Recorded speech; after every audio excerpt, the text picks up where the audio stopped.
Hello everyone, स्वागत है आपका हमारे टीचिंग विद अपी क्लासेस में। आज हम 100 हिंदी साहित्य के क्वेश्चन देखेंगे जो कि वन लाइनर है। एग्ज़ाम बहुत पास में है क्या है, इससे हमें वन लाइनर क्वेश्चन देखना ज़्यादा बेहतर रहेगा।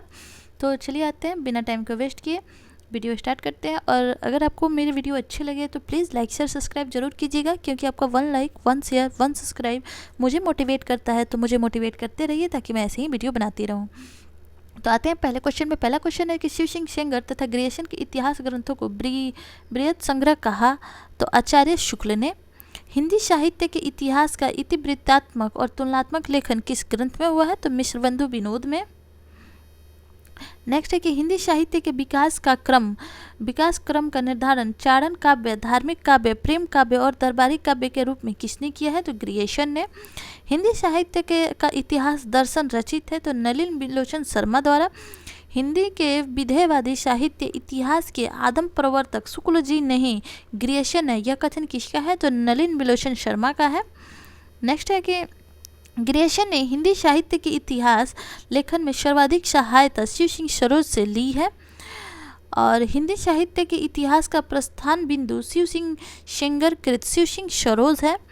इश्तियार द ला लिटरेरी एंद्वी हिंदुस्तानी के प्रथम भाग में 738 कवि और लेखक हैं। इनमें हिंदी कवियों की संख्या 72 है। नेक्स्ट है कि हिंदी साहित्य के इतिहास के सर्वप्रथम लेखक गारसा द ताशी है। कालिदास हजारा रचित कालिदास त्रिवेदी है। स्वयंभू 693 ईस्वी को हिंदी का प्रथम कवि माना है। रामकुमार वर्मा को स्वयंभू ने हिंदी का प्रथम कवि रामकुमार वर्मा को माना है। एंड सरहप्पा को हिंदी का प्रथम कवि राहुल संस्कृत्यायन एवं डॉक्टर नगेंद्र ने माना है।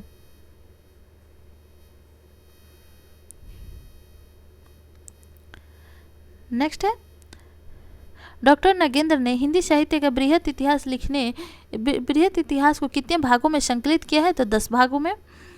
आधुनिक हिंदी साहित्य का आधुनिक इतिहास रचित है अज्ञेय के द्वारा। हिंदी साहित्य की कहानी रचित है प्रभाकर माचवे के द्वारा। हिंदी साहित्य का वैज्ञानिक इतिहास लिखा है गणपति चंद्रगुप्त ने। पुष्प या पुंड को हिंदी का प्रथम कवि माना है डॉक्टर शिव सिंह सेंगर ने। राजा मुंज को हिंदी का प्रथम कवि माना है चंद्रधर शर्मा गुलेरी एवं शुक्ल ने। अब्दुल रहमान को हिंदी का प्रथम कवि हजारी प्रसाद द्विवेदी ने माना है। आदिकाल का चारण काल नामकरण ग्रियर्सन ने किया है। नेक्स्ट है कि शालिभद्र सूरी को हिंदी का प्रथम कवि डॉक्टर गणपति चंद्रगुप्त ने माना है। विद्यापति को हिंदी का प्रथम कवि डॉक्टर बच्चन सिंह ने माना है। वीरगाथा काल को आदिकाल नामकरण आचार्य हजारी प्रसाद द्विवेदी ने दिया है। वैसे रामचंद्र शुक्ल ने भी दोहरे नामकरण की प्रवृत्ति को अपनाते हुए इसे वीरगाथा काल और आदिकाल का नाम दिया है। नेक्स्ट चलते हैं, आदिकाल को शून्यकाल कहा है गणपति चंद्रगुप्त ने। गारसा द ताशी ने इश्तियार द ला लिटरेरी एंद्वी हिंदुस्तानी फ्रेंच भाषा में लिखा है। हिंदी भाषा में लिखा गया हिंदी साहित्य के इतिहास का जो प्रथम ग्रंथ है वो है शिव सिंह सरोज।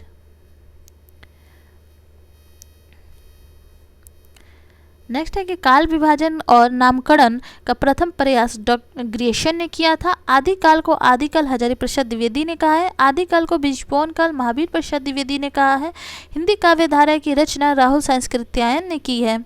और विश्वनाथ प्रसाद द्वारा रचित ग्रंथ हिंदी साहित्य का अतीत कितने भाग में है तो 2 भागों में है। आदिकाल को अंधकार काल किसने कहा है तो डॉक्टर कमल कुलश्रेष्ठ ने कहा है। आदिकाल का नामकरण सिद्ध सामंत काल राहुल संस्कृत्यायन ने किया है। आदिकाल को वीर काल की संज्ञा किसने दी है तो विश्वनाथ प्रसाद मिश्र ने दी है।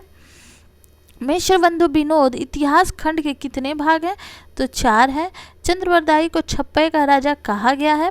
देवसेन द्वारा रचित श्रावकाचार्य रचना का समय 933 ईस्वी माना गया है। इसमें 250 दोहे व गृहस्थ धर्म का वर्णन है। नेक्स्ट है कि विशल देव रासो पूर्णतः नहीं है। और नेक्स्ट है कि हमीर रासो अभी तक उपलब्ध नहीं है, केवल प्राकृत पैगलम में बराबर 80 के घर पर ही उनकी कल बात चली आ रही है। नेक्स्ट है कि बिशल देव रासो की नायिका राजमती हैं एवं आला खंड को सर्वप्रथम सन 1865 में फर्रुखाबाद के सिंगारी कलेक्टर चार्ल्स इलियट ने प्रकाशित करवाया था। परमाल रासो बीर रस प्रधान रचना है एवं पृथ्वीराज रासो का प्रधान रस बीर रस तथा इसका सहयोगी रस सिंगार रस है। आदिकाल के प्रधान ऐतिहासिक साहित्यिक प्रवृत्ति वीर गाथात्मक है। रासो ग्रंथ में पृथ्वीराज रासो सर्वाधिक विवादित ग्रंथ है। डॉक्टर बुलर सर्वप्रथम पृथ्वीराज रासो को विवादप्रस्त घोषित करते हुए 1893 ईस्वी में इसके प्रकाशन पर रोक लगा दी थी। आचार्य रामचंद्र शुक्ल ने के अनुसार हिंदी का प्रथम महाकाव्य पृथ्वीराज रासो है और प्रथम महाकवि चंद्रवरदाई हैं। अस्तन साधनात्मक अनुभूतियों का संकेत करने वाली भाषा को संध्या भाषा कहा जाता है। सरहप्पा को सहजयान का प्रवर्तक कहा जाता है और धनपाल कृत भविष्यत कहा को बिंटरनी तज महोदय ने रोमांटिक महाकाव्य कहा है। आदिकालीन साहित्य में गद्य का प्राचीनतम ग्रंथ उद्योतन सूरीकृत कुवेमाला कहा गया है। बिशल देव रासो को मुक्तक काव्य कहा जाता है। नेक्स्ट है कि राहुल संस्कृत्यायन ने हमीर रासो के छंद को जज्जल नामक कवि की रचना से घोषित किया है और भारतीय भाषा में रचित इस्लाम धर्मावलंबी कवि की प्रथम रचना संदेश रासक है। संदेश रासक के रचयिता अब्दुल रहमान है। आचार्य रामचंद्र शुक्ल ने आदिकाल के तृतीय प्रकरण को वीर गाथा काल कहा है। चंद्रवरदाई का मूल नाम बलिदय था। चर्यापद के रचयिता सरहप्पा है। आदिकाल के अंतिम चरण के सर्वाधिक प्रसिद्ध कवि अमीर खुसरो है। अमीर खुसरो को हिंदी का तोता कहा गया है।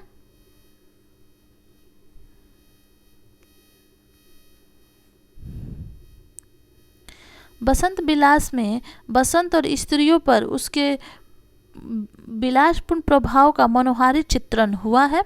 बसंत विलास एक फाल्गु काव्य है। रोणाकृत राउरवेली से नख सिख वर्णन के श्रृंगार परंपरा का आरंभ माना गया है।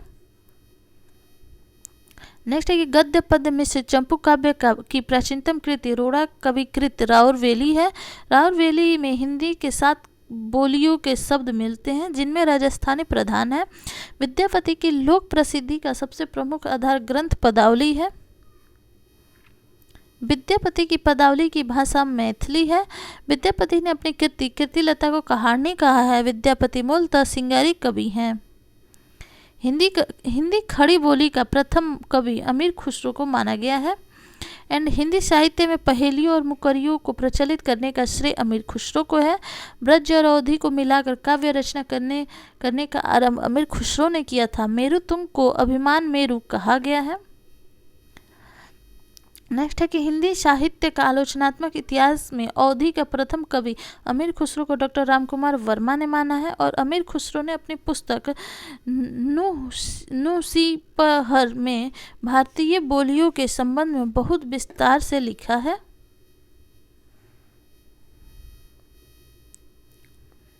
नेक्स्ट है कि प्रभंस में दोहा काव्य का आरंभ जौनदोई कृत परमात्मा प्रकाश तथा योगाचार से माना जाता है।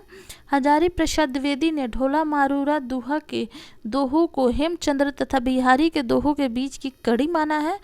अदय व्रज और मुनि दत्त ने सिद्धियों की भाषा को संध्या या संध्या भाषा कहा था। 84 सिद्धों में लुइपा का स्थान सर्वोच्च माना जाता है।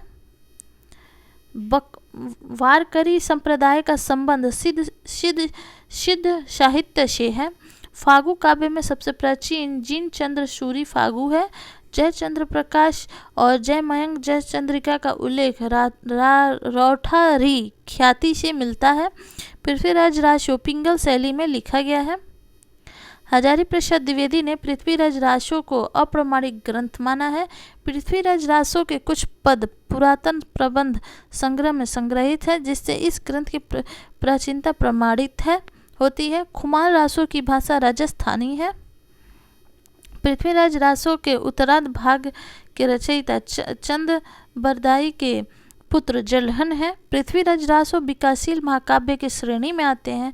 अपभ्रंश चरित काव्यों की परंपरा से भिन्न रास परंपरा का आरंभ जिनदत्त सूरी कृत उपदेश रसायन रास में माना जाता है। रत्नाकर जो ज्योतिश्वर ठाकुर द्वारा रचित है, जिसमें हिंदू दरबार और भारतीय जीवन पद्धति का यथार्थ चित्रण मिलता है।